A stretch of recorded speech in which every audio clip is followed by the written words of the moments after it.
High বন্ধুরা, আমি চলে এসেছি ঢাকা ভার্সিটিতে। ঢাকা ভার্সিটির এই যে আপনার যেই পুকুরটা দেখাচ্ছি, এই পুকুরটার চতুর্দিক দিয়ে আপনারা দেখুন ঢাকা ভার্সিটির বিল্ডিংগুলো সুন্দর করে চতুর্দিক দিয়ে সুন্দর মনোরম পরিবেশ তৈরি করে রেখেছেন। সুন্দর সুন্দর ডিজাইনের বিল্ডিং করে রেখেছেন। এটি হচ্ছে ঢাকা ভার্সিটির পুকুর। আর চতুর্দিকে ঢাকা ভার্সিটির একটা হল রয়েছে, একটা হলের নাম রয়েছে। আপনারা ইতিমধ্যে দেখলে হয়তো বুঝতে পারবেন।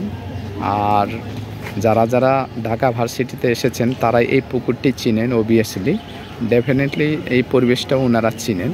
আর যারা আসেননি ওনাদের জন্যই এই বিশেষ এই ভিডিওটি। আপনারা এই ভিডিওটি দেখলে হয়তো ঢাকা ভার্সিটির কিছুটা পরিবেশ অনুভূতি আপনি নিজেকে তুলতে পারবেন যে না, আমি এই ভিডিওর ভিতরে ঢাকা ভার্সিটি কিছুটা পরিবেশ দেখেছি। আসলে দেখুন সুন্দর। আসলে এখানে বর্তমানে রৌদ্র, যখন আমি ভিডিও করি তখন খুব রৌদ্র ছিল, গরমও ছিল, যার কারণে ভিডিও ক্লিয়ার করতে পারিনি। যতটুকু পেরেছি চেষ্টা করেছি ভিডিওটি করার।